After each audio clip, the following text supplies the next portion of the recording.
was me. I like that. When I was young, I had 2 pair of leaves. Besides that, the pinstripes and the gray. I think I've washed my glasses all day, but they're still dirty. I don't know what's going Dude, on I with swear these to damn God. things today. I literally washed them 6 fucking times during Raw, and I still am seeing smears. Damn. All right. Okay, and it's still there. Okay, anyway, what is going on, guys? We are back with yet again another edition of the Notorious podcast, man. This is another edition of Notorious Unscripted, man. This is episode 114 of the Monday show, man. And, yes, yeah, man. So, I guess we'll just get right into the intro, man. If this is your first time watching, guys, do not know how this show works. Every Monday after Monday Night Raw, we are on here live with Notorious Unscripted. And every Friday at 4 p.m. Central, we are live with the news, man. 4 p.m. Yes, I did say that. 4 p.m. Central, we are live with the news, man. If you guys did miss this past Friday's edition of the news, Ace Steel officially fired from All Elite Wrestling, as well as Chris Jericho inking a new deal with AEW. Injury update on Mr. Adam Page. That is all up on all platforms now. I believe that is episode 132 of the news. That is live on all platforms, man. Anchor, Spotify, Google Podcasts, Apple Podcasts. And if you want to see it first, like I said, join us right here, 4 p.m. Central, every Friday with the news, man. We also really went in depth. I think you guys would really enjoy our kind of analysis and our thoughts on the rumored WWE pay-per-view schedule for next year. We went over that rumored list that is going around, or that was going around for the better part of last week. We went in depth at the end of the show on kind of how we like it and kind of things we would do with it and stuff like that. So I think you guys really enjoy that. So like I said, that is live on all platforms, man. And also, if you guys have not got a chance to pick up the beautiful Notorious Heels Podcast official merchandise, you guys can now find this live on the merch shop, man. That is bonfire.com. Link is at the top of the description of this very video. And there's also, you could either find it in mine or Sir K's social media pages on the Notorious Heels Podcast link tree page, man. So with that, on the top left, you have the Chicago flag design. On the bottom right, you got the Chicago skyline design. Then you have one of the OG shirts, the Riddler-inspired, the IWC's Best Kept Secret. The Riddler-inspired IWC's Best Kept Secret shirt, man. You got that one. It's one of the OG designs. And then you got the Uncrowned Kings of the IWC, the Biggie-inspired shirt. And then in the middle, you have the base Notorious Heels Podcast logo design, man. So like I said, all 5 of these designs are live on the merch shop right now. And link is at the top of the description of this video. Or it is very easy to find on mine or Sir K's social media pages, man. So, yeah, man. And with that, if this is your first time watching, guys, do not know who we are here at the Notorious Heels Podcast. I am Johnny Mayhem, one half of the host of this very show. As for the other half, we got my man Sir K here. How's it going, man? It's going, man. It's going good. Just been chilling, man. Just been chilling. Ain't been doing much, man. Just been hanging out, bro. But usually Durante's here to ask how's life, how's the family. Logan's here. What's up, Logan? Good. But life's good, man. Family's good. What about Logan? What about you and chat? And what about you, bro? How are you? Yeah, man. I'm good, bro. I'm good. Yeah, as Durante usually asks, where has Durante been, as a matter of fact? I haven't seen him in forever. I feel like we've been saying this the past couple shows, man. Well, Durante, wherever you are, before we put you on the back of a milk carton, probably out there watching the replay, or just not commenting, whatever is cool, whichever floats your boat. But yes, and then Logan and everybody else in chat, how's everybody doing? He says he's doing all right. That was a mid-Raw, he says. Yeah, it was kind of just happened. I got a couple gripes about the show. I got a couple real gripes, real fucking gripes about tonight's show, actually. Not so much the show, just kind of what they're doing with certain characters. Mm-hmm. I'm not agreeing with, and certain pairings I'm not really a fan of, but we'll get to all that, man. But first, we're gonna go over AEW Dynamite. I have two big promos we need to go over for today's show. We got obviously that MJF promo, which I have transcripted all of MJF's part. Well, I didn't do Regal's part, so when we get to that, just know I'm probably not going to read Regal's part because I can fairly remember that, but MJF's part was pretty long, so I didn't want to miss a single beat with that. But and then we have a promo, and then we have an image to show you guys of some interesting Bray Wyatt stuff, man. Some very interesting Bray Wyatt stuff. Yeah, man, very exciting. Very exciting time to see Mr. Wyndham Rotunda back in the realm of professional wrestling, man. So, yeah, man, AEW Dynamite. AEW Dynamite. Something really interesting I noticed during the show was during the promotion for the Chris Jericho match, they flashed images of Ring of Honor champions. One name that was a part of that video package I thought was pretty interesting was Mr. CM Punk himself. So, yeah, very interesting as to see how all this works. Because, like I said, they've started mentioning this more. They have they've mentioned them more. It seems like they take shots at them sometimes. So it's see Young Bucks header. Yeah, and I did see the Young Bucks header had the that original AEW announcement. Yeah, the OGs, bro, it's crazy. I wonder what that was hinting at. A lot of people were saying maybe like a new AEW, like a not like a new AEW, but like a new like a fresh start, like a new era. I get what you mean. Nice. I hope so. Yeah, so I don't know, man. I don't know. Should be interesting. But to start this show off, we got a trios match between the Best Friends and Death Triangle.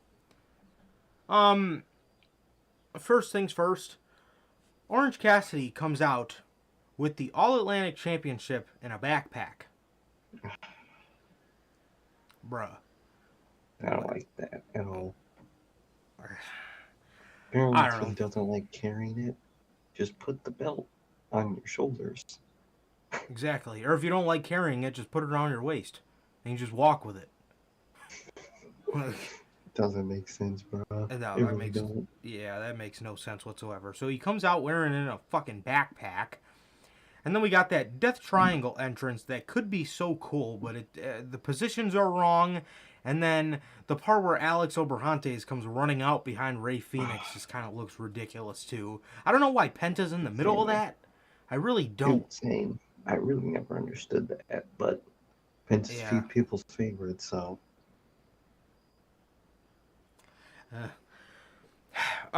Regardless, though, this match was okay. I mean, it was a solid opener to AEW Dynamite. You're kind of, they did this with I think they did this as soon as Pac actually won.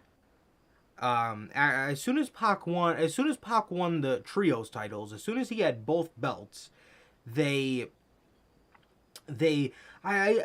don't remember exactly what it was, but I remember them putting him in a match where it didn't make sense for him to lose, but then if he won, it would have made the other person look really shitty. And here, you kind of have the same situation. I can't remember exactly what it was, but I remember being really, kind of dumbfounded as to why they would book that. But wasn't it a TNT title shot or something? It might have been. It might have been. Something like, no, it was the tag team title match, I think. Yeah. Yes, it was tag team title match. Yeah, they did something. They did like what was it like Swerve in Our Glory versus Versus Pac and Lucha like Bros. Penta or something like that. Or yeah, Lucha Bros. That's what it was. That's what it was. They Yes. just won the trios titles and did that. Yep. So here you have Pac, who is still a champion with the trios division, and then you have Orange Cassidy, who, obviously just won the All Atlantic title, so it kind of doesn't really do any of them favors to lose. But Yeah. lo and behold, the Lucha Bros pick up, or not the Lucha Bros, Death Triangle picks up the victory up against the Best Friends as the Lucha Bros stopped Pac from using his hammer again.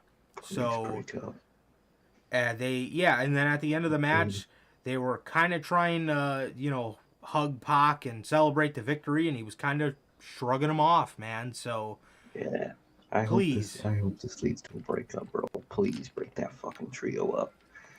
God, for the love of God, please.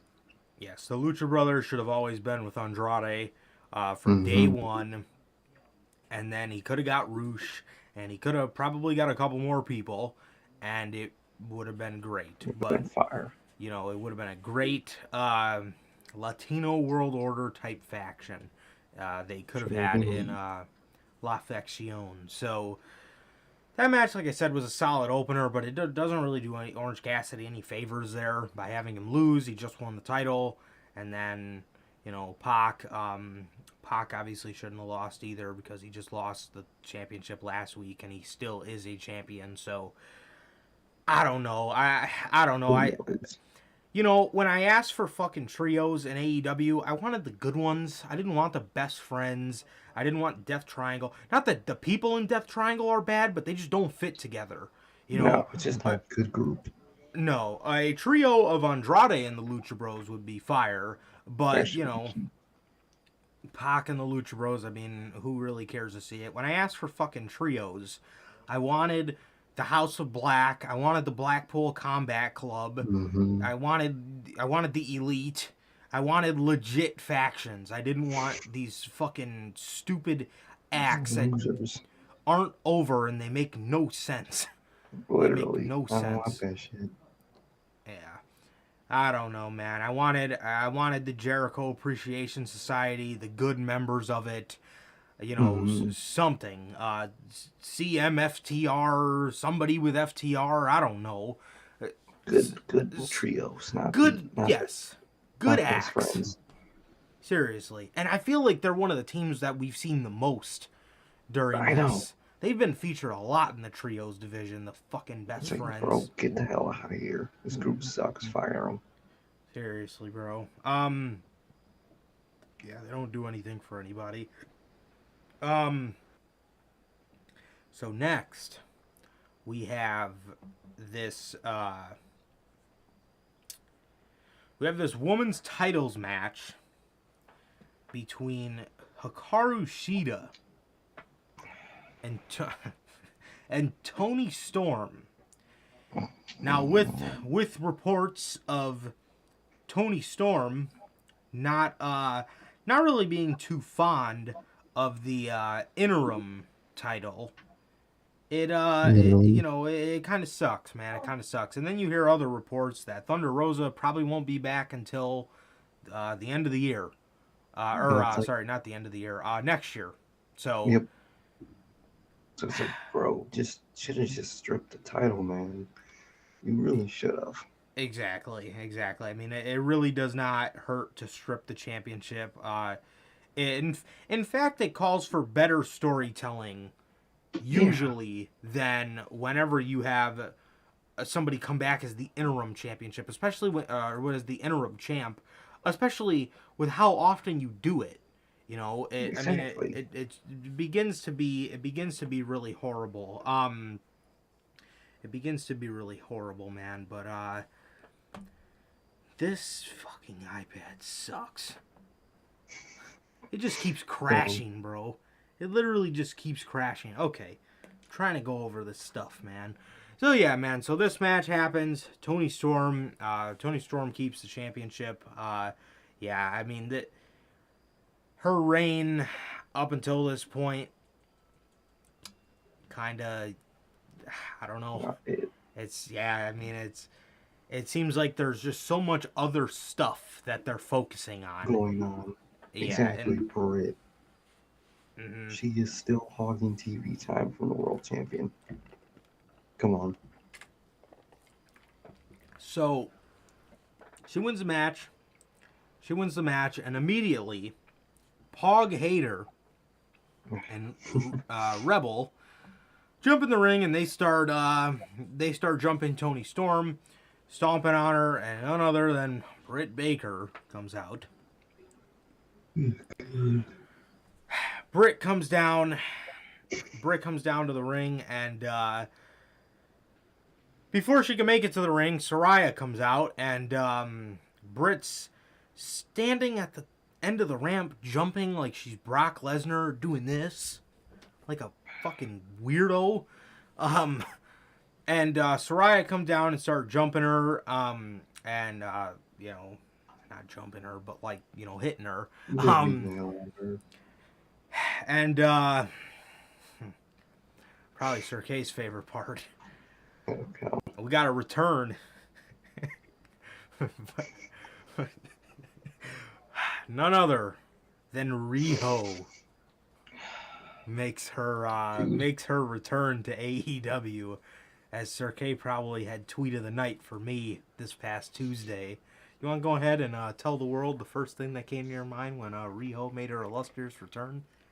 She looked like a fucking child. When that dude, she literally looked like a child. And people on Twitter were going crazy. I saw motherfuckers thirsting over her. Bro, you fucking pedophile. You uncle. Talking about fucking dude, she literally looked like a child. I genuinely, if I didn't watch and I didn't know who Rhea was, I would assume she's a child. That was horrible. Horrible. Don't do that, bro. She ain't even that good, bro. People were going crazy. People are saying Rio's the reason, you know, AEW beat NXT that week. Bro, Riho sucks. She can't wrestle. No charisma. Looks like a fucking child. Get her out of here. Riho sucks. She is bottom of the fucking barrel. Yeah, you know, AEW likes to throw around, and me and you had a really good conversation about this privately the other day. Mm-hmm. AEW likes to throw around a lot that their Japanese women are like Americanized, and They are not. they are like the farthest thing from Americanized. If you think that Riho and Hikaru Shida are Americanized, what the fuck do you think of Io Shirai and Asuka? And like a Kairi Sane too. I would even throw her name in that hat. What the actual fuck do you think of those two? Bro, Because I'm telling you, dude, these women are as fucking atrocious. bland as my fucking beard comb here. Literally. This is what they have the fucking personality of. My beard brush. Doorknob, bro. Just a bunch of doorknobs. Rio sucks, bro. She looked like a fucking child. Yeah. Yeah, bro. Not it. We just have senseless fighting here with, you know, fucking do something. I mean, how many weeks are Saraya and Britt Baker gonna, you know, Just come to blows and just fight each other all around the ring, and then let's just do the same thing next week. I mean, Tony Khan has been booking a WWE 2K Universe mode with this women's division for so long, man. I mean, I'm telling you, bro, this was your opportunity. it really was a lot. Like, I mean, man, you don't really get the chance a lot where, you know, you have these big name, huge name women from WWE come over.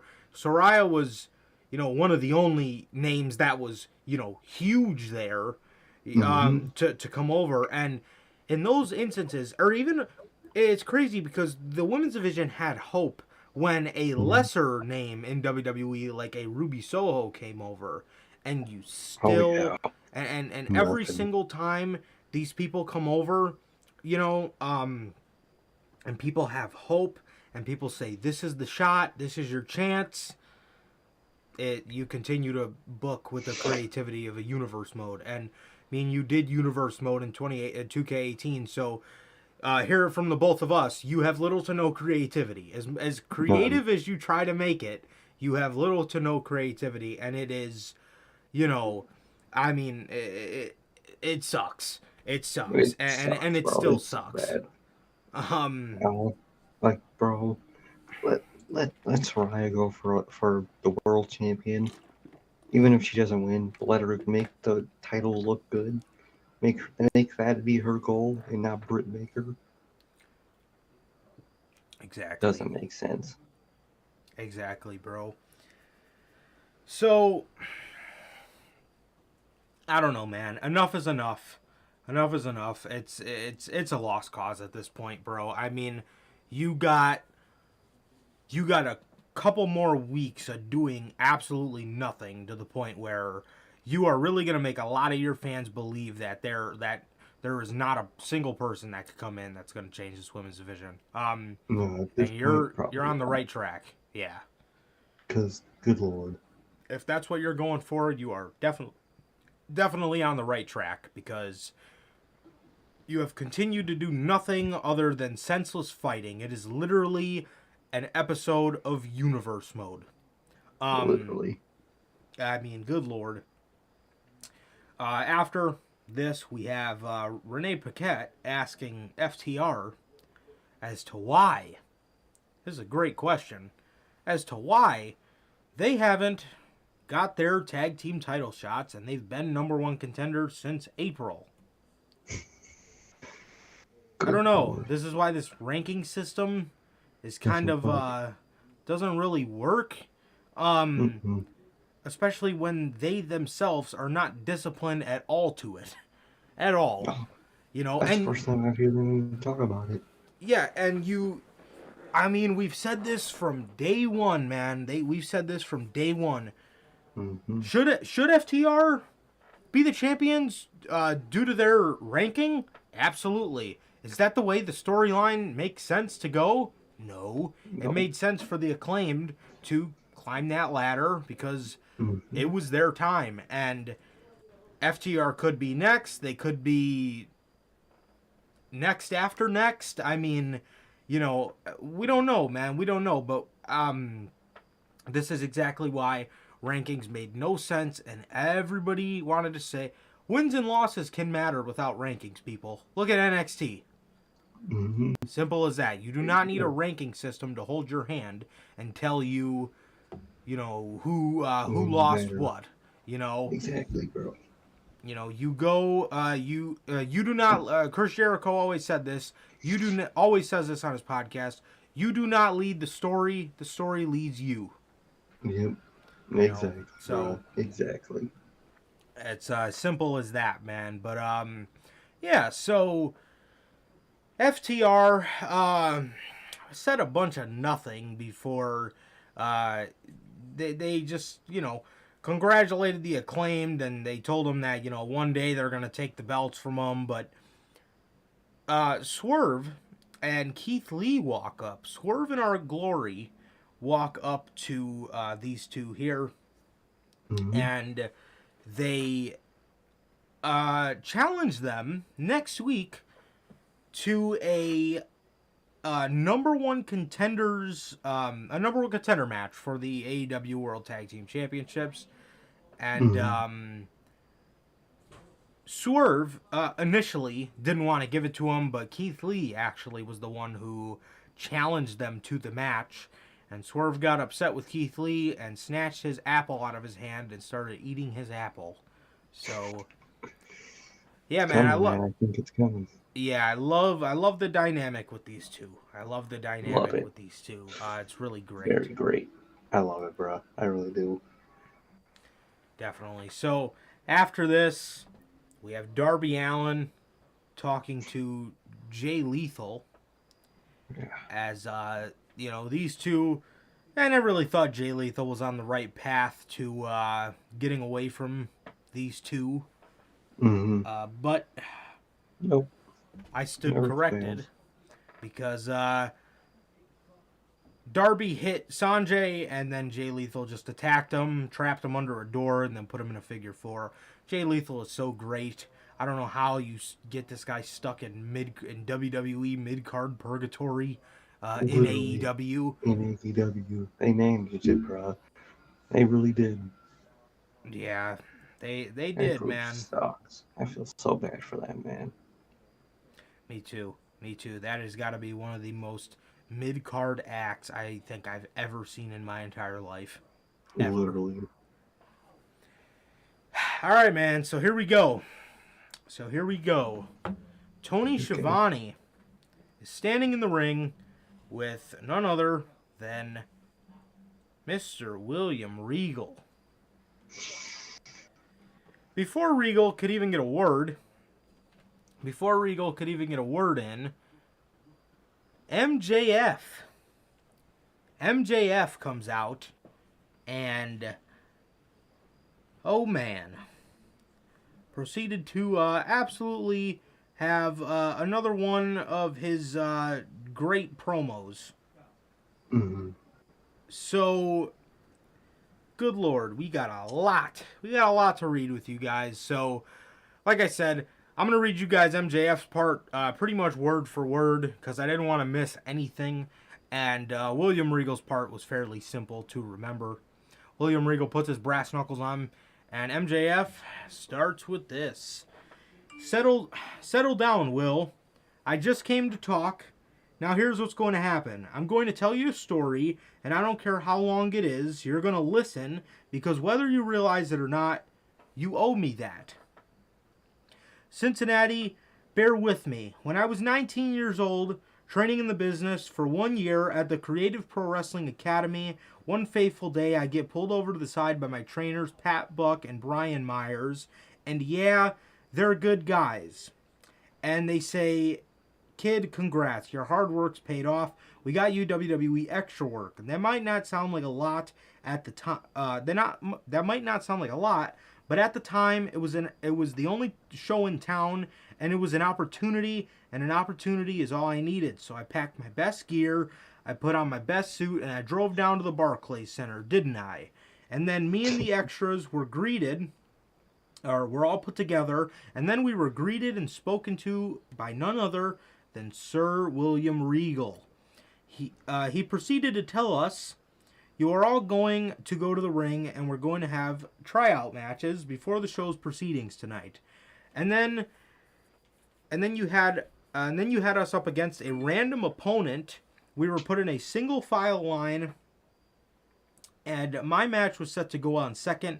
And the first match gets in the ring, and the two young dreamers, the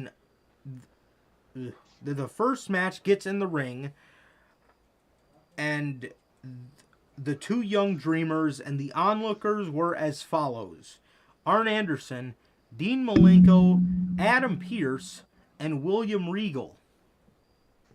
Then they locked up, and Dean Malenko rang the bell, and he said, "Get out." And the pressure was on, man. It was my turn, and I was going, and I got in that ring, but I knew I wasn't fighting for a contract. I was fighting for my life, because make no mistake about it, Will, pro wrestling is my life.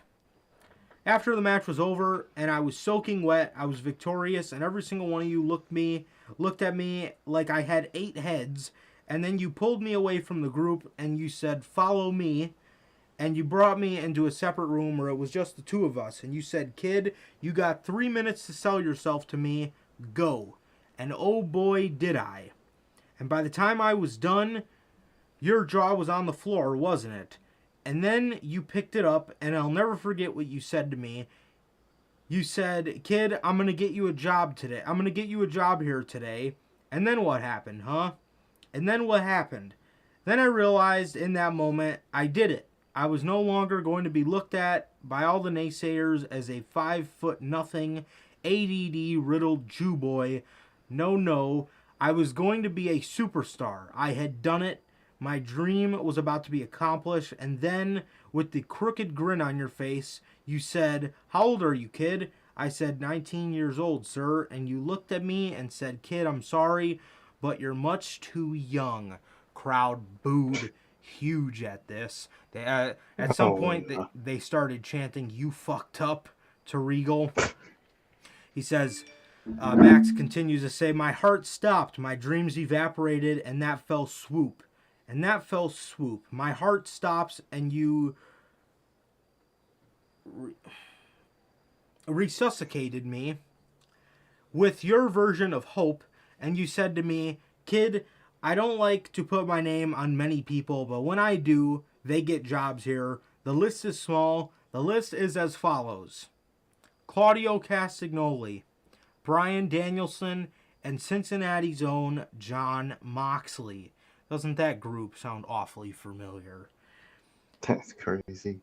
"And kid, here's what I want. I see something in you. When you become of age, I will personally put my name on you. But until then, I want you to go home. I want you to work your ass off, and every single month, send me a match and a promo." So I went home, didn't I, Will? And I busted my ass month 1.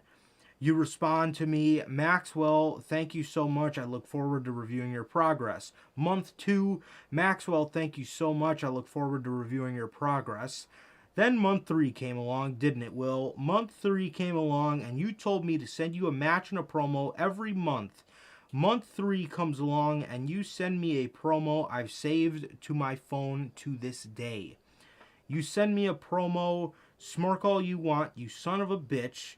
You send me a promo I read every single day since. Let me read it here today live.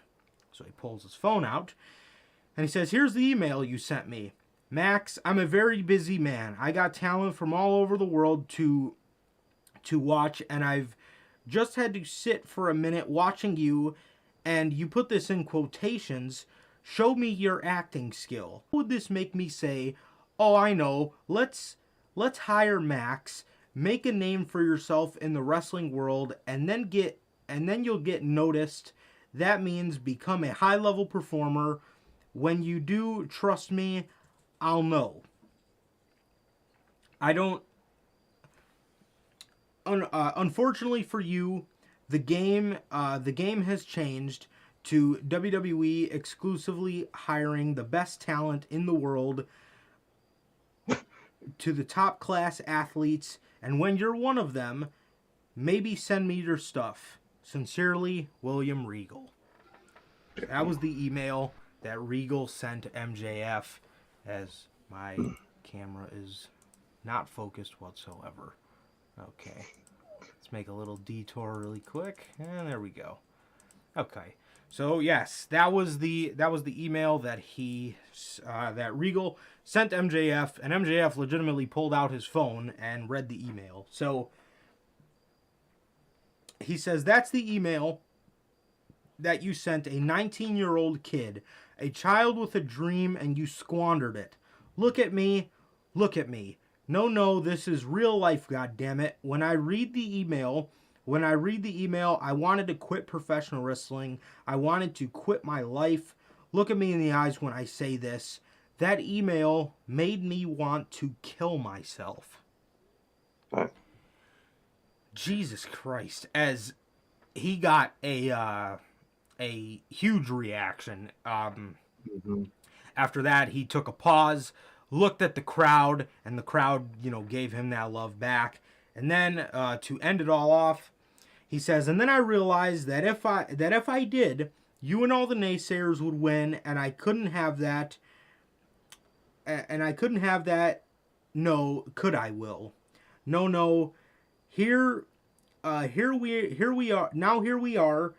And my God, have the tables have turned. The year is 2022, and you're nothing more than a sad, withered old man who got fired. And now you snuck into my company like a flea-ridden rat, sticking to other talents far better than you ever were, like a succubus. And you know who I am? I'm MJF. Oh yeah, a 26-year-old kid who's at the top of this business. I'm a generational talent. I'm also the man who your former employers would be willing to take several human lives simply just to make me put pen to paper in the bidding war of 2024. I want you to take a look at me nice and good when I say Regal.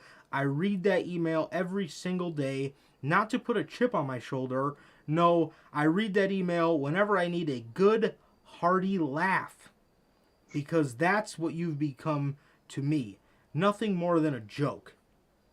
And you know who I'm about to become, the AEW World Champion, because my name is Maxwell Jacob Friedman, and I'm better than you, and you know it. Hey, dang, that shit was nuts. Jesus Christ. Mm-hmm. Bruh. Oh, This fucking guy. Dude, MJF continues to have some of the best promos I think I've ever seen in my entire life in 1 year. I don't know, man. I don't know. This guy, yes, it is absolutely true. It is absolutely true. He says it himself that this man is seriously a generational talent. The way he can play this heel character, but I like how he's been kind of dipping into that human side because the fans do like him. The fans do like him, and I like how he's been playing into that. Definitely, bro. I love He it. knows how to. There were points, pretty much, not points, this whole promo. This man turned the fans on William Regal, of all Literally. people. That's what MJF can do, man. I mean, I'm just going to go out on a limb and say that that's probably not an easy thing to do. And here he is having just a fantastic promo exchange with William Regal here. William Regal would then get on the mic and say, "You mentioned how you were 19. Well, I left home when I was 16, and I was getting my face beaten in by grown men every day just to get a shot to make it big in professional wrestling." And he said, you know, if to you an email is the hardest thing you ever had to deal with, you've had it easy. And it was it was really good. And that was pretty much what William Regal said. He also told MJF, you know, the difference between you and me is, you know, I was a decent villain, decent enough where I would never put my hands on people like Tony Schiavone. And he said the one thing that upsets Regal about MJF is he constantly has people doing his dirty work for him. He hires people to do the things that he doesn't want to do. And he told MJF, if you really want to be the devil, you got to do it yourself. And he told him, you still have a lot to prove, before he dropped the mic and walked out of the ring. Fucking gold, man. Insanely good promo here. Obviously this wasn't on a Wednesday, so I went. I was at work while this was happening, and I was hiding. I was hiding in one of the offices, just with my eyes glued to my my phone screen, because I was just absolutely captivated by this promo. It was, you know, I was at a point where I just kind of had it in my ear as like background noise, but that like really hooked me in. Just the first couple lines of that promo, starting off with MJF, and then it got a whole lot deeper, and I was like, whoa, what is going on right now? Fantastic. Yeah. Truly, man, truly, I love how MJF's major feuds always have a backstory. He had one with CM Punk. He has one with Regal. I love it, man, because it's legit.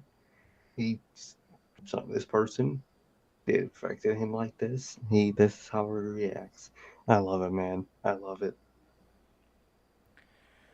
Absolutely, bro. Absolutely. So that was the promo exchange between William Regal and MJF, and it was so great. It was so great. It really was, man. That shit was amazing. Yeah, that promo was absolutely incredible, man. MJF continues to have a career year. He does. If, you know, for the bad year that AEW's had recently, Hmm. in terms of people in the company, they've had literally at least three people off the top of my head that have had a truly a career year this year, man. Hmm. John Moxley, Chris Jericho, and MJF, man. So it is insane. It is really insane. And you know, whether people want to see it or not, you know, we give a lot of credit, and rightfully deserved, to John Moxley and Jericho.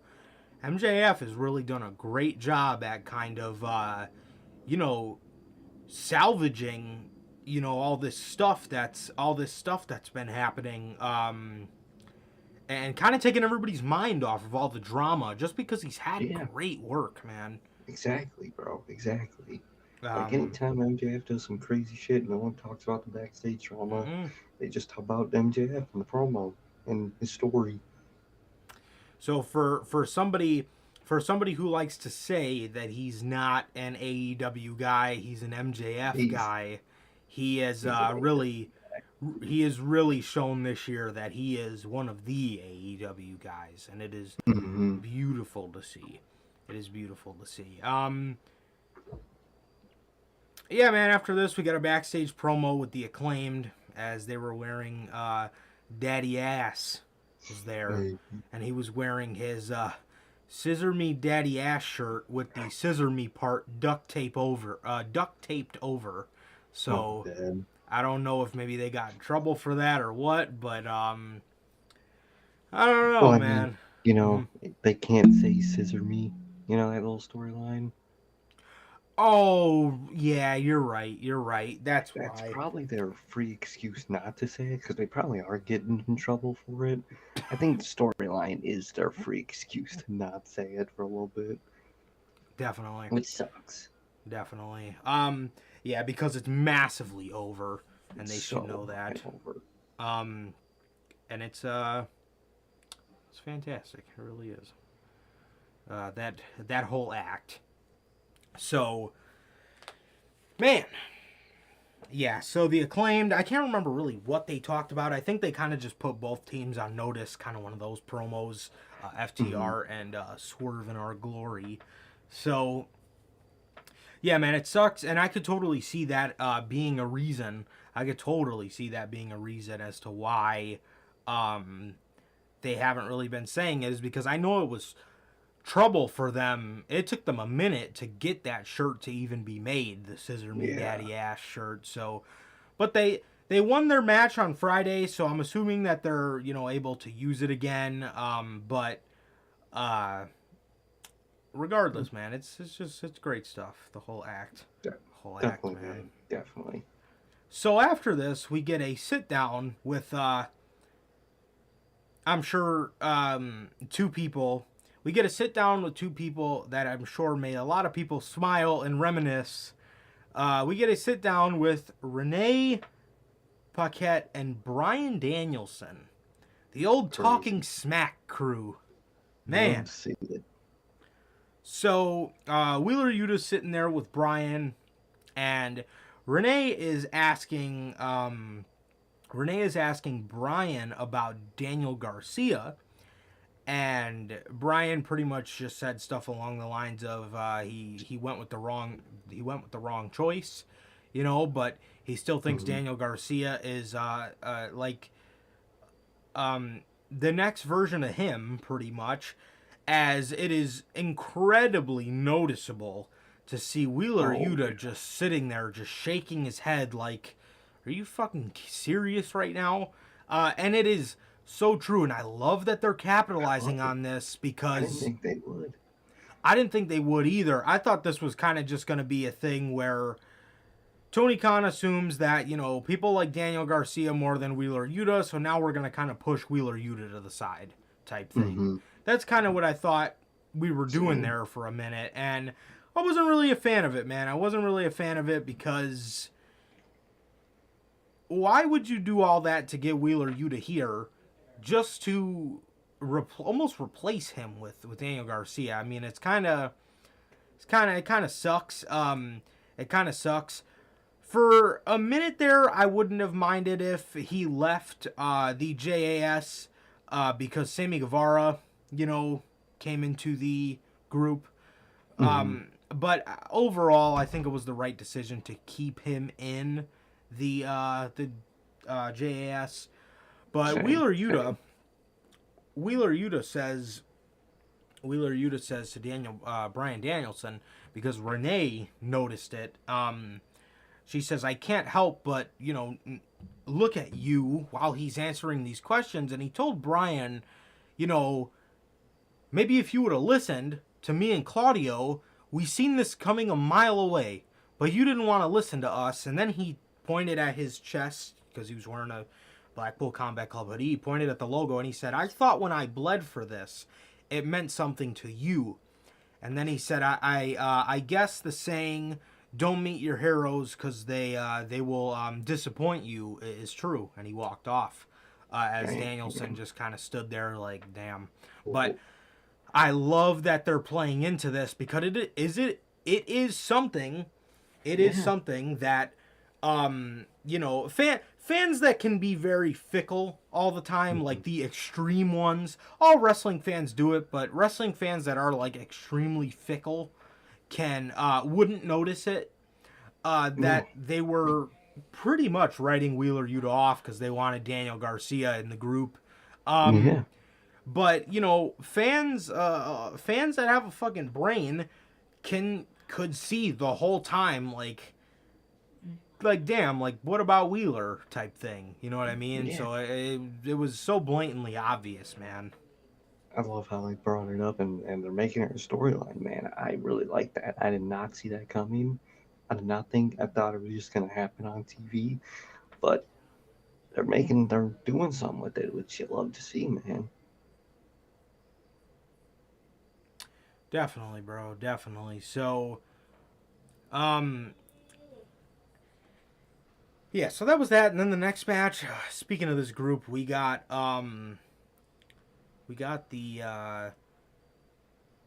Ring of Honor World Title match between Chris Jericho and Dalton Castle. I don't know what it is with Dalton Castle. Why is he so weird? Like I don't know, man. He's got that Velveteen, like Quincy Elliott gimmick. I'm not gonna say it, but that gimmick, because I think he is, that. So I'm not gonna say it because I'm not gonna fucking get canceled. But fair enough. Yeah. Yeah, man. So, he's just like extra, very extra. Yeah, and he makes really weird faces. He's almost like uncomfortable to watch. And he walks really weird. Yeah. That's the thing, like Velveteen did that gimmick, Oh. in the moment. It was really good, man. Oh, it was bro. Easy. He had style. That was some of the best character dedication I've ever seen. It really was, bro. And he had style with it, you know what I mean? But damn, it's just a little too much of it, you know what I mean? But he's definitely better than Quincy Elliott. That gimmick is just bro, I'm not even throwing his name in that hat, bruh. Oh no, oh Lord, he is, bro. Bro's basically on a women's roster. The fuck, man. He is. But he is hot. The match itself wasn't bad. No. Castle's definitely not bad in the ring, bruh. No. But no. Just does a little too much for me. I don't like my guys that extra. Yeah, and then he wears those really long trunks, and they just everything about him to me is just weird. It's just weird, bro. It's just awkward. It just doesn't match. It's like looking at you press a randomize on a fucking 2K character and you got Dalton Castle. You know what I mean? It just there. He's weird. Yeah. I don't know. It's like, It's not for me. It's yeah. That's that indie wrestling shit. I'm not a fan of that type of indie wrestling. And then he's got That like the the guys Dan on the Howard. outside that like fan him off and stuff. It's like, I don't know, man. Yeah, it's Every, yeah, everything about him, like just the way he walks during his entrance, his mannerisms during the match, his wrestling attire is weird. The faces he makes is really weird. It's just a weird gimmick. yeah. It's just a weird That, gimmick. that it's that indie gimmick, like the pizza guy and like a Dan House, and you got a dog. Like I'm not. That's not my type of indie shit that I like. Definitely. Like look at another example. Or the person kind of didn't match the character, but like look at Marty. He had like an indie gimmick, you could say, but he was subtle with it. He made it cool. You know what I Yeah, mean? At he least on it TV. it transferred well to like a main audience. Exactly, bro. Exactly. But this stuff, it just doesn't for me. Yeah, yeah, it's It's kind just kind of of yeah, it fake. like yeah, those I know what you mean. Like those in not that it's a bad thing, but it's just like No, some stuff just doesn't really translate to TV well. It's like those no. indie gimmicks that like you use in like smaller crowds. Yeah. You know, not to say that Dalton Castle's been wrestling in front of 5 people because he's been, fairly known for a really long time now, but you use it in front of like these like smaller indie Crowd. crowds, you know what I mean? And it's intimate. It It's kind of like works. to get the Exactly. crowd into it and stuff like that, but it's very intimate to, the indie crowd that you're working cuz it's a little more, Personal. personalized, Hmm. type thing. So it's just a weird gimmick, man. It's just a Just weird gimmick. gimmick. Yeah. So yeah, I mean, the man. Not to That's the say, fucking word. yeah, not to say That's that Dalton Castle's bad in the ring because no. I think He's he's pretty really good good. in the ring, and him Hmm. and Chris Jericho had a decent match. Jake Hager was there walking around with his bucket hat.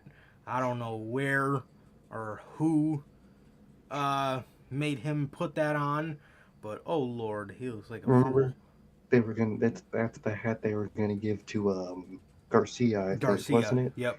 Yep. Yep. And he just put it on. And now he just wears it because he's a fucking weirdo. Quincy Elliott, man. Quin- Yeah. Honestly, I wouldn't even know Quincy Elliott that much. I know he's like I know he calls himself the super diva, but he is fucking horrible, man. Like look, man. Let's just be honest, bro. He is World's like fucking Smiley, but a atrocious, dude. wrestler. Yeah, I mean Just he sucks. He sucks. it That dude is sucks. yeah. That shit is hot ass, bro. Like it was something was different with Velveteen Dream. Hmm. Something was different with Mr. Patrick Clark, man. But dude, Well, we all know it was different with him. well, before that different came along, something was just different. Like he just had it. He had it. Hmm. But So are the kids. yeah, he had it, man. But I mean, good lord, that motherfucker, bro. Ooh, yeah, he is horrible. But yeah, I wouldn't say Dalton Castle's No, nearly as bad God, as no, Quincy Elliott. Quincy Elliott's not even in the conversation. Let's just fucking get that. no. Let's just get that straight. He, in terms of those flamboyant characters, he ain't never. Never. He will never be a part of that. Never. Um. Um. So yeah, man. Jericho defeats Dalton Castle here in the Ring of Honor World Championship, in the Ring of Honor World Championship match, and afterwards they attack the ROH commentators. And I can't remember what the guy's name was exactly. I know it wasn't the guy that everybody likes. What's his name? Names. God. No, what's his name? Uh oh no. What's the guy? The guy's name that everybody likes. ROH commentators. Is it the guy's name Ian? Ian Riccoboni? Ian Riccoboni. Riccoboni? No, I think that's who Riccoboni. they. I think that's who they Attack. attacked. What's the tall black guy? What's his name? Oh my god. Oh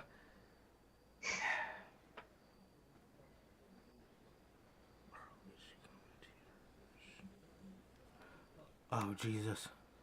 Help me here. Oh my god. How the hell do I forget his name? I think it started with a C. I have no clue. Head is empty, my friend.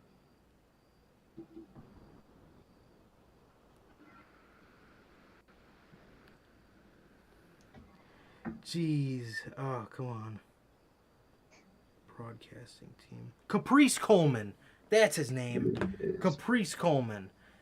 Yeah, I know that guy was doing the ROH stuff. So, yes, it was Ian Riccoboni that they, that I knew it started with a C. Yeah, it was Ian Riccoboni that they attacked, and that was that, man. That was that. So, by the way, where the hell has Caprice Coleman been? I feel like we haven't seen or heard from him in a minute, and he is really good. He is really good. I enjoy hearing him call for the ROH matches. But yeah, man. So that was that as they continue to reshape the Ring of Jericho thing, whatever. So the main event, or what at least we thought was the main event, Adam Page versus Jon Moxley. This match was a really good match for what it was. It was really, it was shaping up to be a really, really decent match. And, like, you know, this is the first time that these guys, I believe, have ever had a one-on-one match in AEW. Jon Moxley and Hangman were running at each other from corner to corner. And Mox, you know, hit Hangman with a lariat. And Hangman did the sell where he tries to backflip from the lariat, and he landed right on the side of his head, right on the, I believe, left side of his face. And man, geez, he was out. He did not move a muscle. Not move a muscle. As soon as he landed on that mat, he didn't move a muscle. The ref, I believe Paul Turner was the ref for this match. He went over there and, you know, tried getting his attention, but to no avail. So he called in Doc Samson, and Doc Samson hopped in the ring, and they both were checking on him, and he did not move a muscle at all during this. At all. It was very, very scary to watch. And Regal was even saying on the mic, you know, like Jon Moxley loves violence, but, you know, he would never have wished this on anybody. As Regal walked down to the ring, Mox was celebrating as they were just trying to not cut to Hangman as much as they could. They were kind of just showing Mox, but man, this was very, very scary to watch, especially somebody like Hangman. And you know, it looks like he is out temporarily with a concussion. He's out with a concussion, man. It seems like he's in good. We talked about this a little on Friday, and since then we've got like updates from TK. I believe he was doing an interview where he said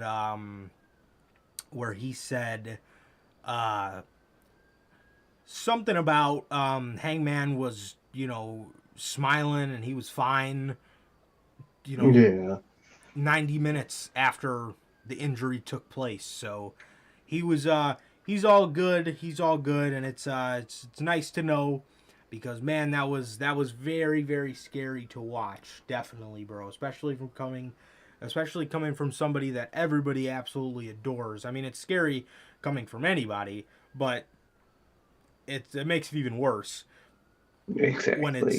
when it's somebody that everybody adores, like Adam Page. So Such a good person, you know what I mean? definitely. So Mox gets on the mic to end the show, and he says, "Prayers up for Hangman. You know, he has a wife and a kid to go home to, and he hopes he can make it home to them." And he just that was pretty much it. He just kind of talked about Hangman, wished him the best and stuff like that, and he said, you know, MJF, if you are, if you wanna make a name for yourself, or if you wanna prove yourself to me, then you can come out here right now and we could do this championship match right now. So MJF comes out, grabbing Bryce Remsburg by the collar with his casino chip. Did you also notice during this how loose the bottom rope was? Yeah, they undid it because they had to get Hangman out. Oh my They god, I'm fucking loosened stupid. it for him. Yeah, yeah, they loosened it so they could drag Hangman out because he couldn't crawl over there because the man was probably fucking spinning. Yeah, So yeah, I remember they had to loosen the ropes and get him out of there. gotcha. Yeah, that definitely makes sense. And it was also kind of funny because when MJF went to crawl under,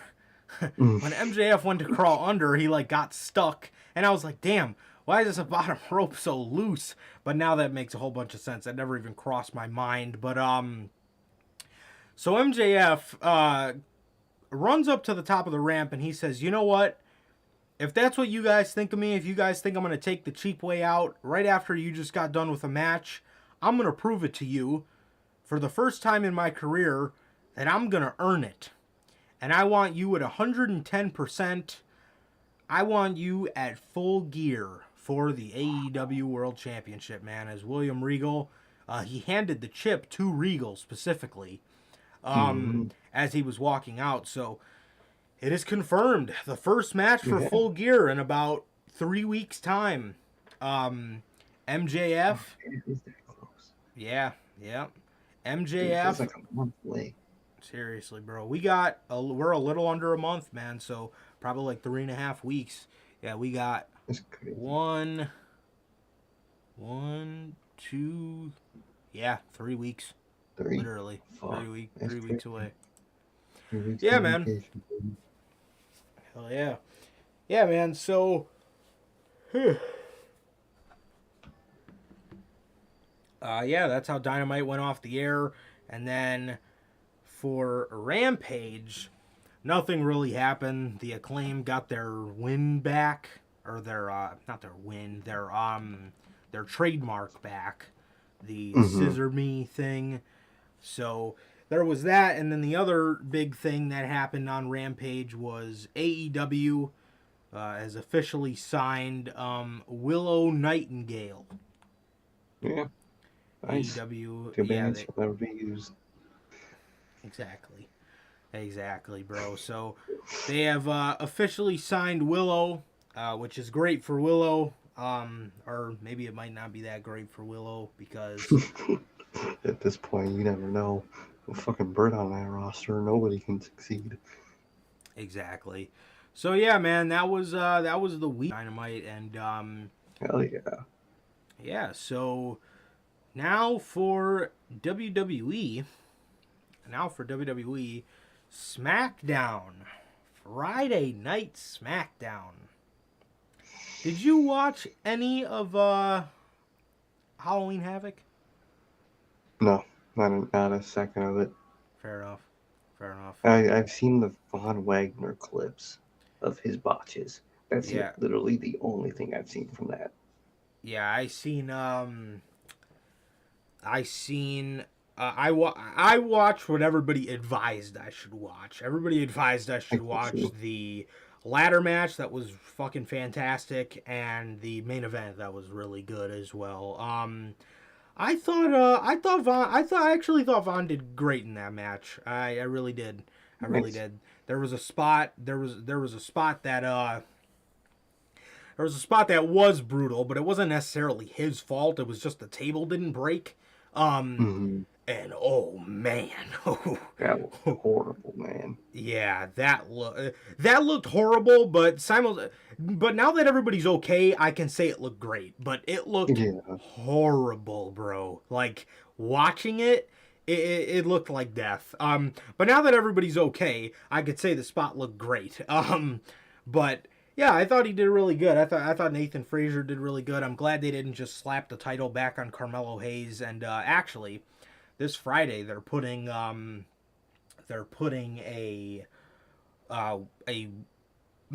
Hit Row's introducing a mystery member.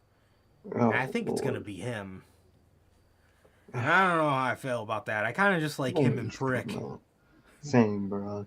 Same. Don't waste Carmelo Hayes with that with shit row. Can he rap? That's the other thing. Can he rap? Probably not. Like, dude, if you're like, if they want to add somebody to hit row, add someone funny. Add R-Truth. That might spice up the fucking group for a little bit. Or if you catch him on a good day when he's not retired, Leo Rush.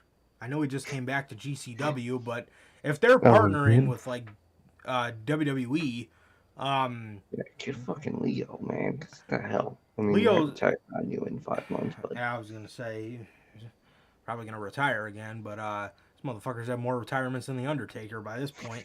And he's only like 26, I think, or 27. Literally. But I would add Leo Rush. Leo Rush raps. I would not do that to Carmelo Hayes, especially if he can't rap. You don't want Top Dollar to be the only one in the group that can rap, and it was originated as a rap group. But so the ladder match was really good. There was also the botch where fucking Von Wagner almost smacked some lady with the ladder in the front row. fuck it, eh? But other than that, he did really good. He's came a long way. He's came a long way. What was his old name?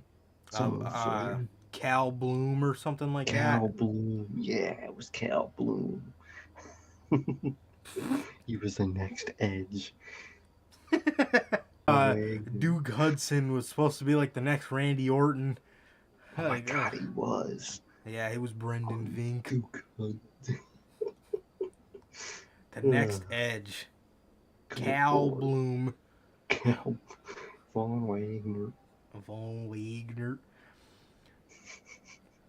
Christ. Yeah, and then Braun Breaker continues to beat everybody. I think they're champions. I don't even watch the show, and I can genuinely say they're champions. Like, they either flip-flop titles, the tag team titles, is what I'm talking about, or the champions that they pick are, like, incredibly stale. Like, I feel like they could not live if their North American champion was not Carmelo Hayes there for a little bit. And then Braun Breaker and Mandy Rose do not... If this is Shawn Michaels, he needs to go. Because if you even let Mandy fucking Rose sniff Asuka's record, you're out of your fucking mind, dude. You're out of your mind. No, I thought Mandy Rose should have lost to Alba Fire, and I thought that group should have came up, Toxic Attraction. Definitely. And honestly, I think they just kept the title on Braun Breaker because I don't think they want to call him up yet. No. Because the two guys in this match are more ready than he is, JD and Ilya Dragunov. So Yeah. I don't know. Those guys need to be called up. And honestly, I feel like they're going to have this pressure once they take the title off of Braun Breaker. I feel like they're going to have this pressure of calling him up, and I don't think they want to. And I don't think he's ready to be called up, to be honest. No, he's not. So you shouldn't have put the title on him yet, to be honest. He's did it close. To themselves. He's about another year away, but not now. Exactly, not now at all. So it's like, come on, bro, come on. Yeah, I'd say you give him maybe another year, maybe next year's Royal Rumble, 2024, something like that. But then, like Sir K just mentioned, you already put the title on him. So what is he going to do after he loses it? At that point, your hands are kind of tied. You kind of are just going to have to call him up and just have him slowly rise up through the mid card or something. I don't know, but At this yeah, point, bro. your hands are kind of tied. I think he's good, but I don't think he's as ready as people he wrestles. Yeah, no. Tyler Bate, JD McDonough, and Dragunov, those kind of guys are leagues better. Mhm. Yeah, man, but I don't know, man. These guys, I don't know what's up, man, but they just like refuse to make new champions. I don't know what the problem is here.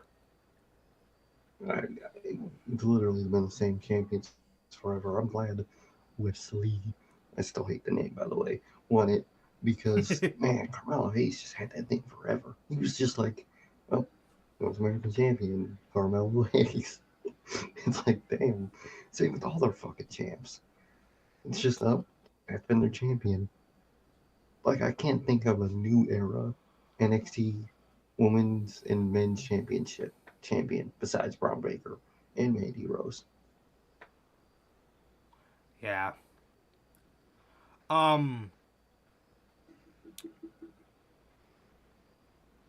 Yeah, I don't think Nikita Lyons is ready.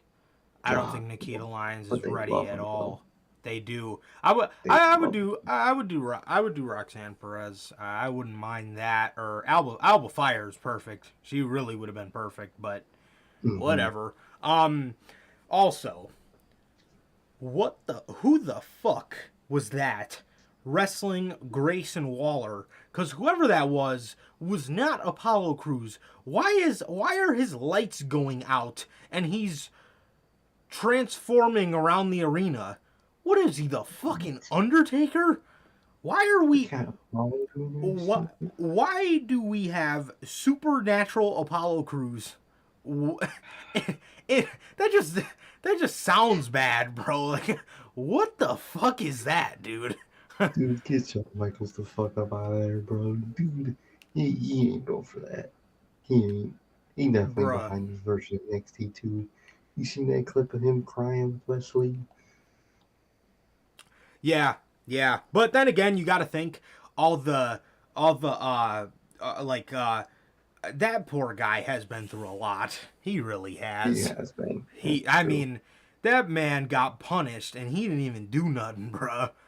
He didn't even do nothing. So, Shawn Michaels, bro. If I was Shawn Michaels, I'd be fucking crying too, bro. Because this shit is ass, bro.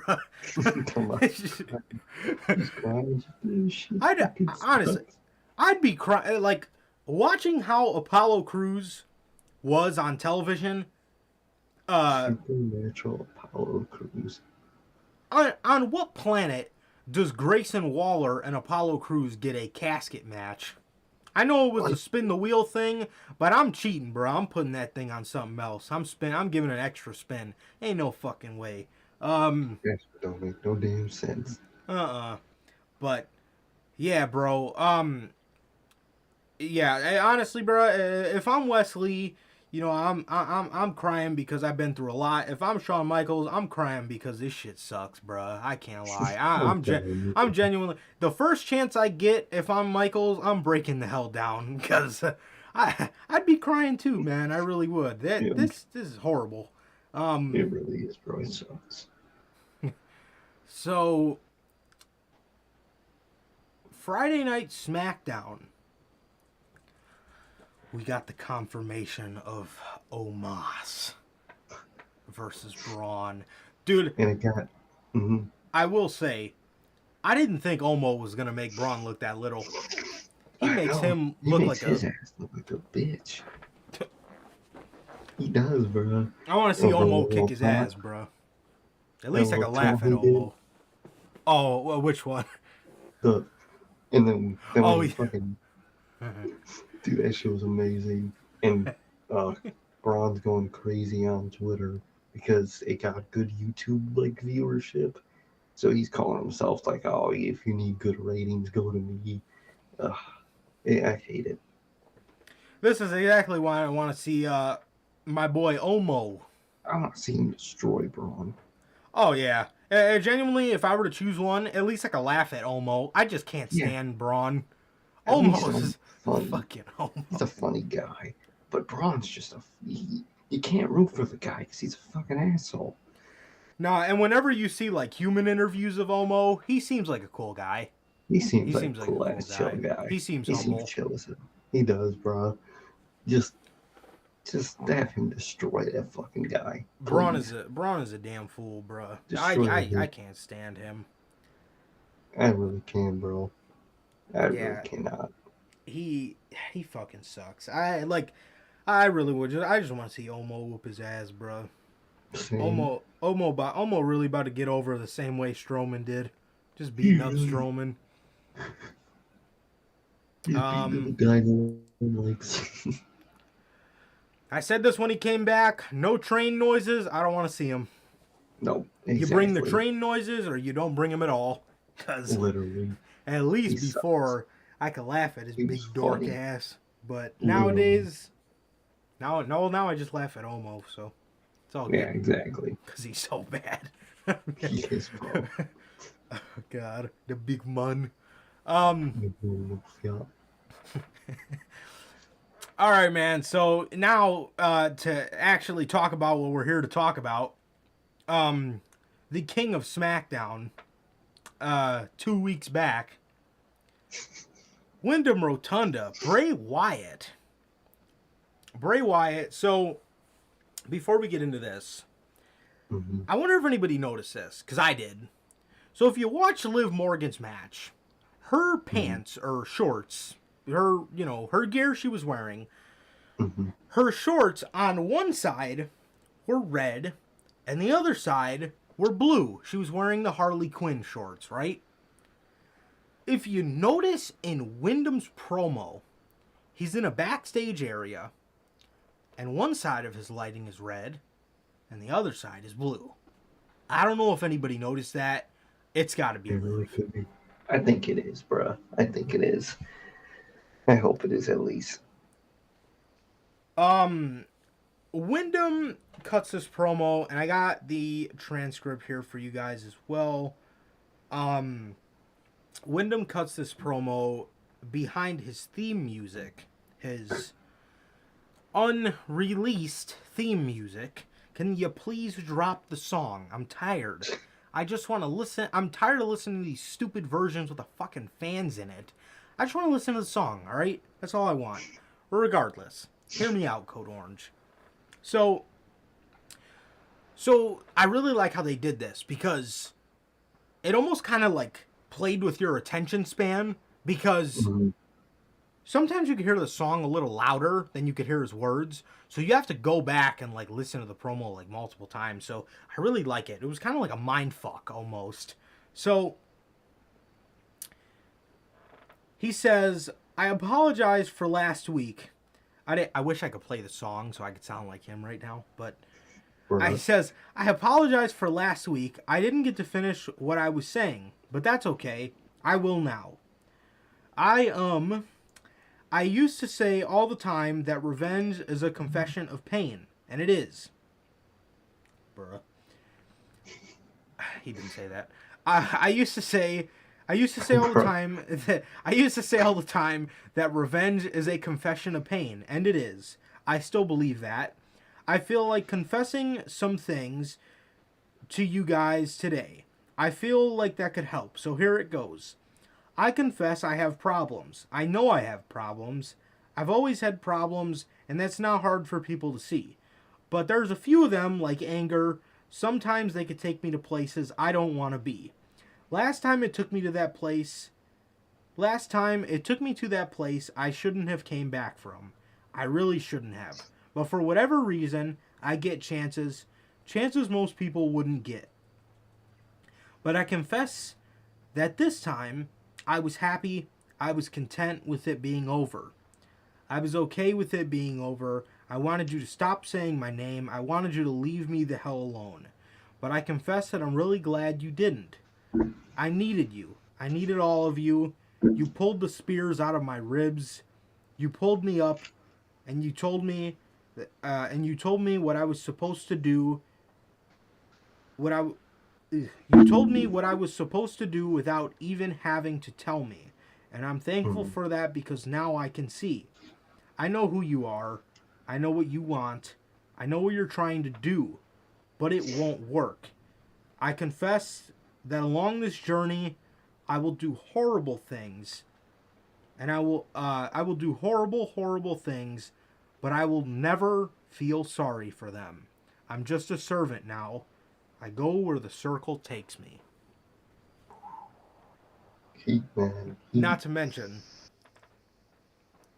that song in the background, that shit was really fire. But regardless, man, oh man, another great promo from the King of SmackDown. He's only been back for 2 weeks, Literally, bro. and he is the only reason that I've been watching this show. Literally, bro. Like carrying that show. He really is. He really is. I mean, Sami Zayn and them are still putting on great work. Not to take anything away from them, but let's be honest, the real reason people watch that show is for Bray Wyatt. Exactly, bro. So later in the night, we get what I thought was the Uncle Howdy mask, talking in riddles. You know, it's a bunch of, you know, repeat words, and it's, you know, just a trippy edit of him talking. And at the end, it shows a hat with thorns around it. And we see this. And right before we see this, I'm going to do my best impression. We hear this thing, whoever this is, say, howdy. Something like that. Howdy. Yeah, like a old timey howdy. Bro. It was very high pitched voice. Like not high pitched, but like Yeah. you know, that country high pitch. Yep, definitely. Howdy. That was what he sounded like, bro. Dude. Man, that shit caught me off guard. Bro. This guy continues to absolutely send the internet ablaze with Uncle Howdy. Bro. Look at this man. I don't know where this motherfucker got Heisenberg from, but he found him. All right? And here he is. Bro. Honestly, we haven't even seen his full face yet, and this character looks absolutely epic. He looks badass as fuck.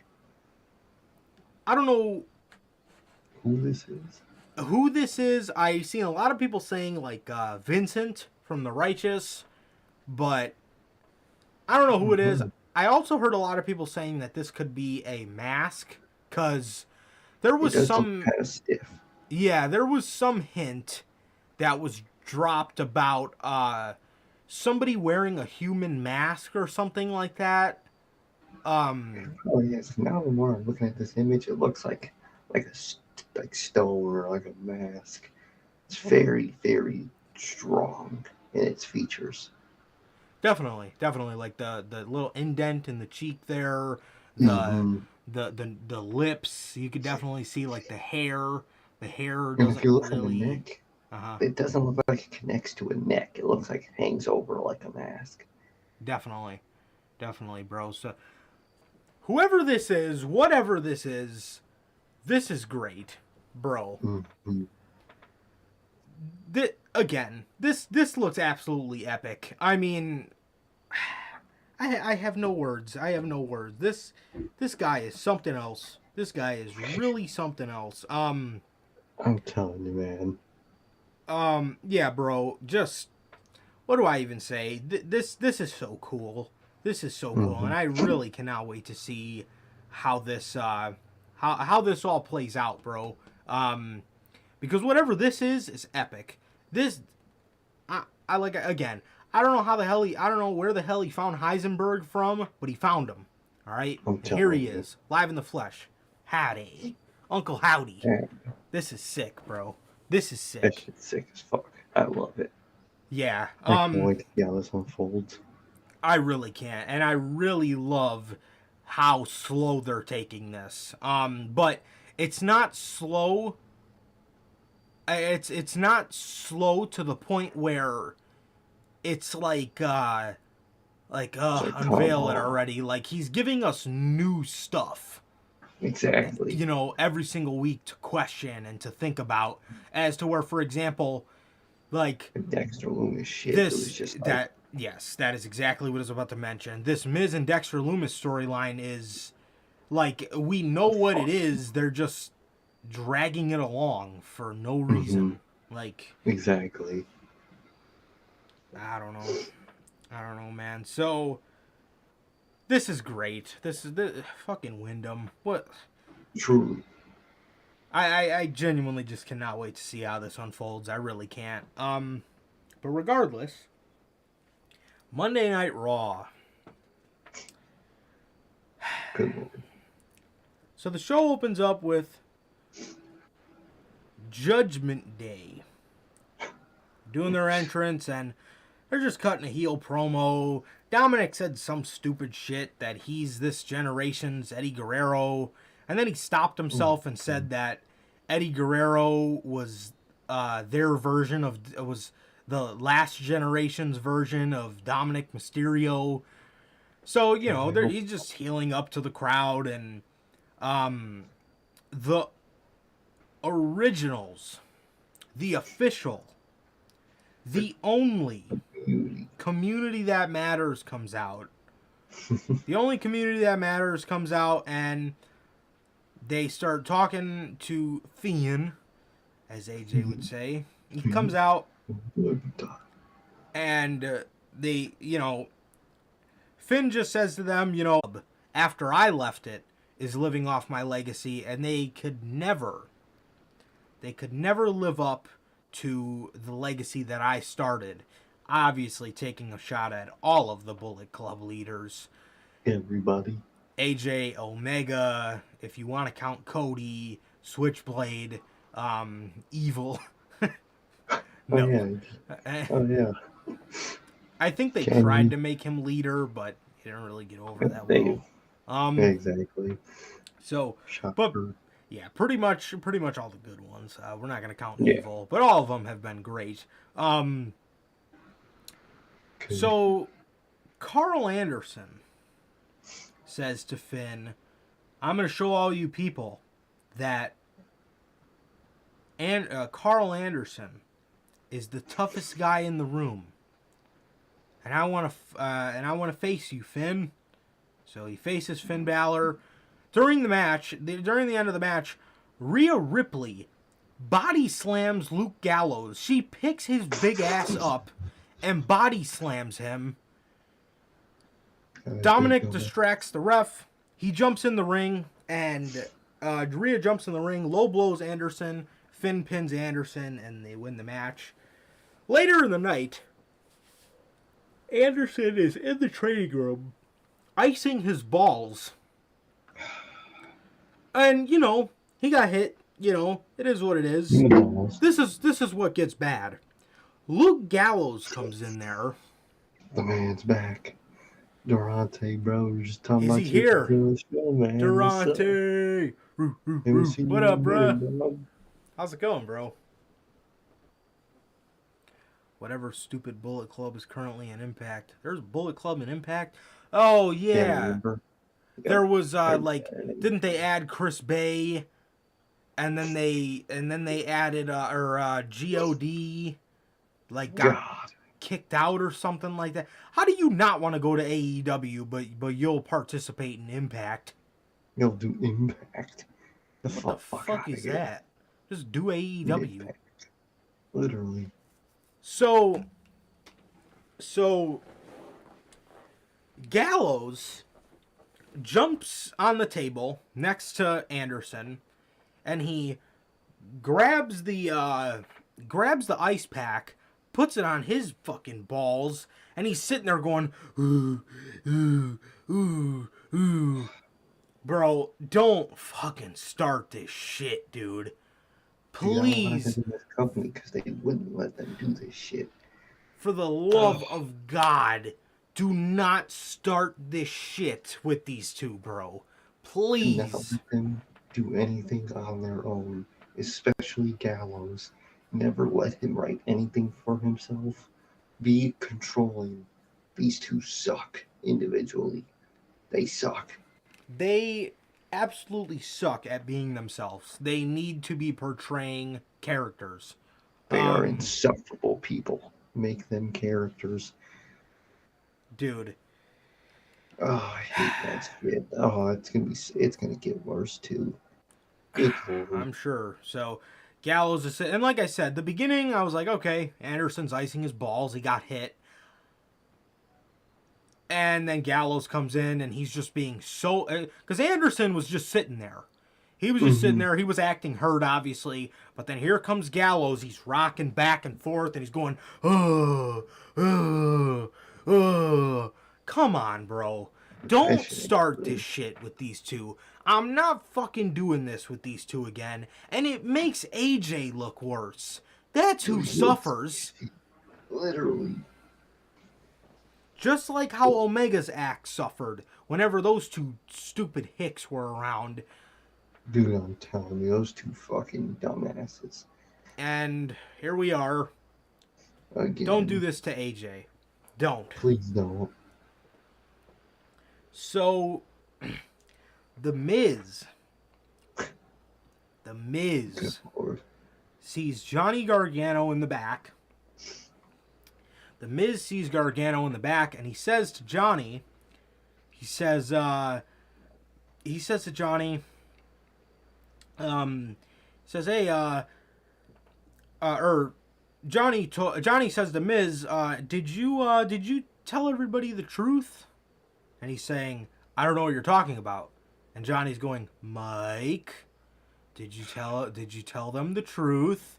And he's like, I don't know what you're talking about. The truth about Dexter Lumis. And he's saying, you need to go out there and tell everybody. So the Miz gets all, hype, and he's like, all right, I'm going to go tell him. So he walks out there and he proceeds to tell everybody that, I can't even remember what his stupid reason was. So the truth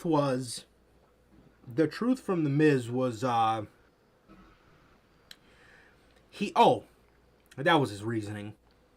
Dexter Lumis got jealous of Tommaso Ciampa because Tommaso Ciampa was a rising star, and he's under the tutelage of the Miz, and Dexter wants it to be him. So that was the reason. That was the reason Mike gave. So Johnny comes out and he says, "Dude, I really like the little seed planting here. This was one good thing that came out of this week with this fucking awful storyline." He says, "Is Ciampa really your best friend? Because he's not missing." He said, "I actually just texted him a couple minutes ago. He's actually been injured." He says, "If that was your best friend, I thought you would have known that." And I really like that because The Miz is not his best friend. It's Johnny Gargano. So The Miz, so he's telling The Miz, he's saying, are you that self-centered to where you haven't even texted him or nothing? Because he's not missing. And then he says, you need to tell the truth about Dexter Lumis. So R-Truth comes out. And he actually does his whole What's Up entrance, which gave me mad nostalgia. Because I haven't heard that in forever. I swear. So he hops in the ring and he says, here I am. Y'all asked for the truth. And they're looking at him like, no, you idiot. I fucking love R-Truth. So Miz goes, this is so funny. The Miz looks at him and he goes, what? He's like, no, we're not talking about you, Truth. And then Johnny goes, well, we did ask for the truth, and he is truth. So, R-Truth ends up challenging Miz to a match. The Miz says no. And then they just brought up how the Miz has no balls. And this made Mike the Miz snap. And he says, can we please revert him back to 2016, Miz? What the fuck is this, Miz? Do you know what it took for that Miz to get upset? In 2016, you know what it took for Mike the Miz to get upset? No TV time, no respect as an IC champion, legitimate reasons to be upset. You know what the Miz gets upset about in 2022? People saying he has tiny balls. Are you fucking kidding me? Are you kidding me? Miz had like a good 4-week run, and man, he dipped ever since. Unbelievable. And, Jesus, bro. I mean, how do you go from a version of The Miz that was just so good? It was so fucking good. 2016, it lasted all the way up until about mid to late 2017-ish. And where are we now? He's getting upset. First of all, he's wearing a headband. And second of all, he's getting upset over people saying he has tiny balls. So he gets upset. He says, "You want your match? You got it." Bruh. He wrestles a match against R-Truth. Gargano dresses up as Dexter Lumis with the hood on. Miz gets scared. Truth rolls him up just for Johnny to take it off. And it's him. It's Gargano. So that was that. Oh, good lord. Bro. Another thing. I've really, I'm really over the comedy skits with Johnny Gargano, and somebody needs to slap some sense into The Miz, because if we can get the 2016 version of him back, that would be a good feud with Johnny, man. This would be such a good feud, but this version is miserable. This is miserable, and it garbage. Brings Gargano down. It really does. Candice LeRae gets her interview hijacked, and she gets jumped by Damage Control. So this kind of plays into the Gargano and Miz stuff. Gargano's running through the hallway, and the Miz is trying to catch up to him. And he's telling him, you know, he was saying that the Miz was, you know, telling him, like, you know, why would you do that? Why would you do that? And Gargano says, you know what? If you don't tell the truth next week, then I'm going to tell the truth. And I don't know if this is also playing into the fact that, you know, Johnny is Dexter's father-in-law, you know, type storyline they had going on there. But I don't know if that plays into anything, or I don't know if, you know, that really wasn't Triple H's NXT really, so he might just want to scrap that. He might, you never know. I hope not. So Gargano is then interrupted by JBL and Baron Corbin. Good, kill me. JBL proceeds to do the regular JBL thing to do. He starts bullying Gargano. He starts calling him, and he says, you know, you are talented, but, you know, let's face it, if we were in the Attitude Era, you'd be holding my bags. Okay, you dumb hick, well, we're not in the fucking Attitude Era, so get over it. I wish Johnny would have said that, but regardless. So he says to JBL, you know, because JBL also told him, you know, when you see a Hall of Famer, you should introduce yourself and show respect.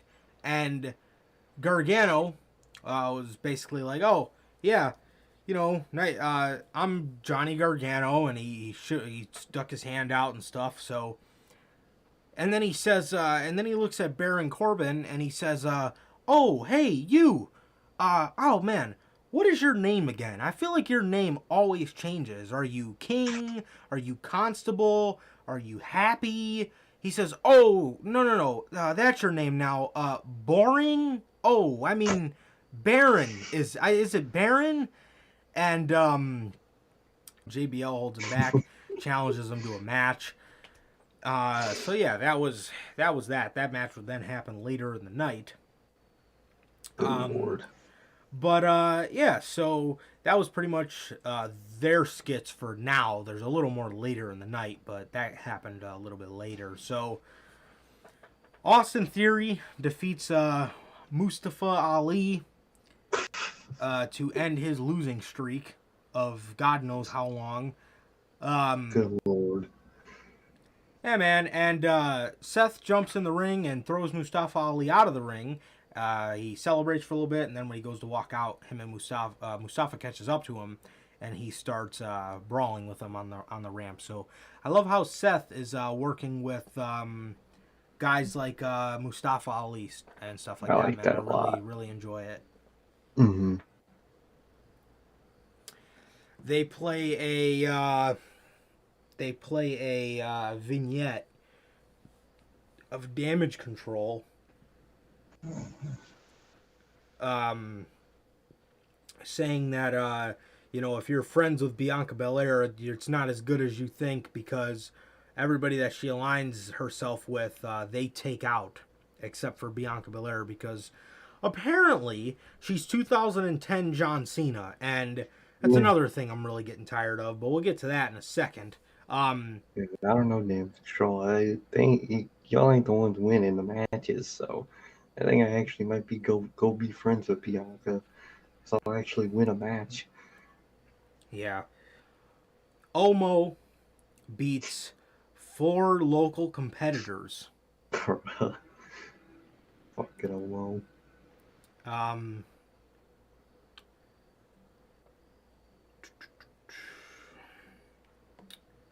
Johnny Gargano and Baron Corbin. Johnny Gargano and Baron Corbin. These two wrestled a match. It was solid. It was solid. It was always great to see Gargano working. But Gargano's obviously great. Corbin is serviceable. So towards the end of the match, Gargano jumps on the announce table, puts JBL's hat on, and starts fucking dancing on the announce table wearing JBL's fucking hat. Bro. Bruh. This is, he's not fucking R-Truth, bro. This is Johnny Gargano. What are you doing? What are you doing? He starts fucking dancing, doing all these cowboy hand motions with the guns, and then he's blowing the guns, and bro. Fucking good Lord, Triple H. Dude, if you wrote that in advance, good God.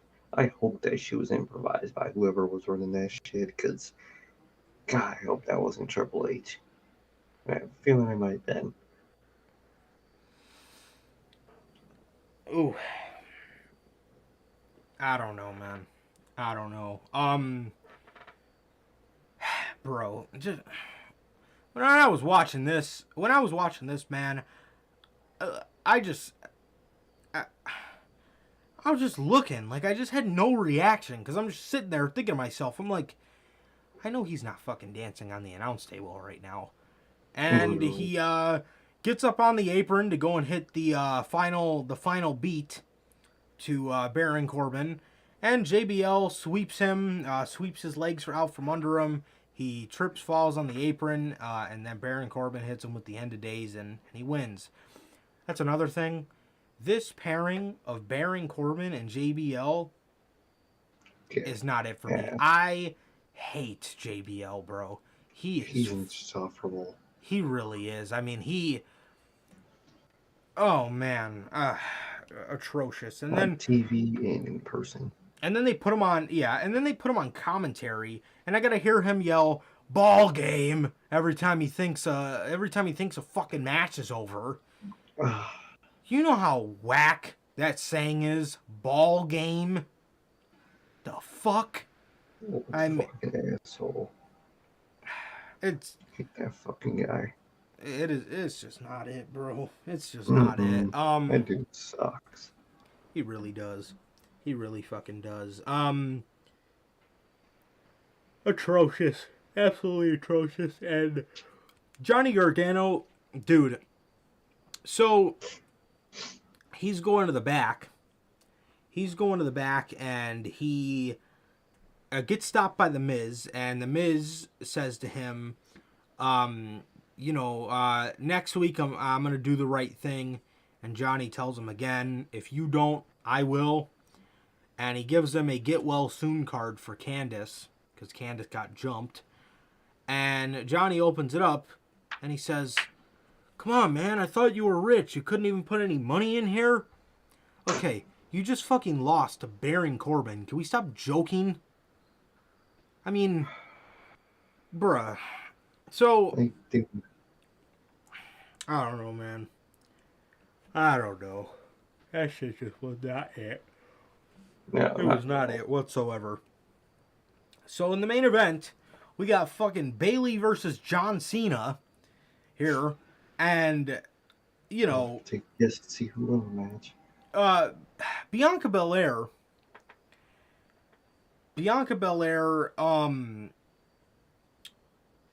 she's got this, they were also playing vignettes again of her just taking out all of Damage Control as she was, before, a little earlier in the night.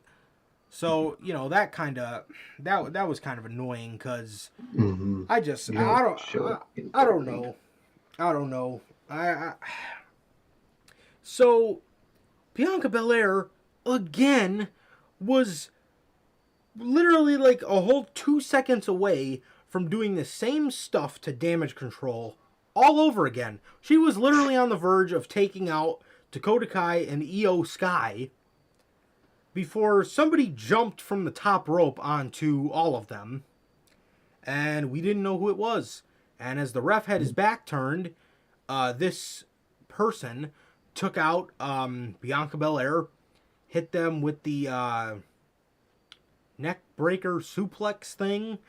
And at this point, we never really got a good look at this person's face until she rolls out of the ring and she starts attacking the other members of Damage Control after she jumped on them.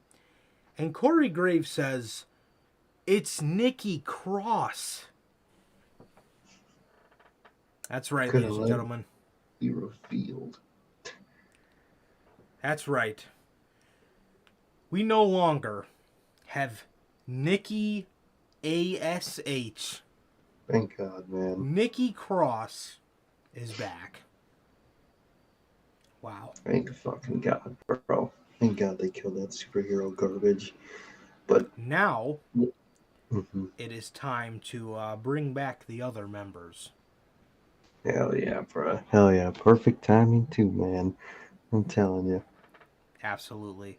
Sanity, bro. Let's do it. Speaking of Sanity, Fulton was doing dark matches. Not dark, AEW dark matches. Madman Fulton? Madman Fulton. Tony Khan really about to sign him out of pettiness. Bro, he might. I can see it. Bro isn't letting Super Sanity get back together. So, Bianca Belair is taken out. Bianca Belair is taken out, and Bayley crawls over, puts her arm over her, covers her, and wins the match. Bayley cannot win a match. Apparently not. Oh my God. Good Lord, bro. I mean, so then after this, because I thought to myself, I was like, are they teasing Nikki Cross in Damage Control? But Nikki then hops in the ring and then starts beating the shit out of Bayley, so she just beat the hell out of everybody. And That's nice. that was how Raw went off the air. And it was not that exciting of a show. In fact, it was a show that got me a little more annoyed than usual because of the use of some characters. Johnny Gargano, the OC from what we've seen tonight, Bianca Belair, and then just pairings that I just hate seeing on TV. Baron Corbin and JBL is fucking horrendous. Literally, bro, literally. I don't know if Triple H is back or not. I think he is. My God, bro. Yeah. I mean, you're always going to have down weeks, but, you know, I mean, we'll see where the road takes us next week, but Man, that needs to change. It's frustrating. Yes, mm-hmm. it's these storylines are frustrating. Mm-hmm. Yeah, I especially cannot stand the booking of Bianca Belair like she's literally 2010 John Cena. It is quite literally, nauseating, and it's getting annoying. It really is. Yeah, a lot is annoying me on this show, to be quite honest. This Dexter Lumis stuff is annoying me. It's really annoying, man. It really is. Definitely. It's just bad storytelling, bad storylines that go nowhere. Yeah, a draft cannot come fast enough. I think you need to break up Judgment Day. I think we need to see the Prince. A lot just needs to end. Plain and simple. A lot just needs to end, bro.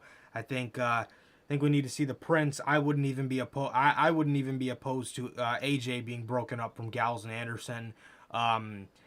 We need to see. We just need better, bro. We just need better. We need fucking world champions. I don't know. It's a little frustrating, and then when a show like shit show like this happens, it's especially just more makes frustrating. It all worse. Yeah. Yeah. I mean, just something needs to change on Monday Night Raw. Even in this Triple H era, the use of characters and the direction and the booking of a lot needs to change. It's a lot. It's a lot. I mean, I understand it's going to take time, bro, but I mean, when you do stuff that's like just as blatant as it was tonight, where it just looks you right in the face, it's a little annoying. It really is. Definitely, man. Definitely. It's not the way it should go. Yeah, man. And that was the week of pro wrestling. That was the week of pro wrestling, man. AEW, SmackDown, and Raw. So yeah, man, that was everything, man. That was everything. So hell yeah, man. Yeah, man, I hope you guys did enjoy another edition of Notorious Unscripted, man. Thank you guys for all being here and hanging out with us. Where are those big plans for Mustafa Ali? Yeah, seriously, bro. Literally. He's about to do this feud and then do nothing afterwards. Probably. I hope not, but I wouldn't put it past him. Yeah. Bayley did win the match. Yes, Bayley did win the match, but she I think I did rephrase that wrong now that you mentioned that. I think I meant to say Bayley can't win without help. I don't know if I rephrased that wrong, and maybe that's why you asked the question, but that's what I meant to say. She can't win without having somebody help her. It's quite annoying. Yeah, man, I mean, I don't know. But hopefully this gets better. Hopefully we pick this back up next week and we learn from this experience. And as to Mr. Wyndham, and yeah, let's see where this ride takes us next Monday, man. I'm very excited to see what we learn this Friday. So it's just about to be heat, and I am very excited for this in WWE. Yeah, man. Definitely, man. Definitely. Same. Best and most interesting. We're about the fucking company already. 2 weeks. Definitely, bro. And with that, that is going to do it for this edition of the Notorious Heels podcast. Another great edition of Notorious Unscripted. This has been episode 114 of Unscripted. And with that, ladies and gentlemen, thank you again. Thank you guys for coming and hanging out with us. We love you guys, and it is always, always a pleasure for my Johnny Mayhem. And it's okay. And that is going to do it for another great edition of Notorious Unscripted. Again, thank you guys for showing up. Please like, comment, and subscribe, and we will see you guys on Friday with the news. Peace.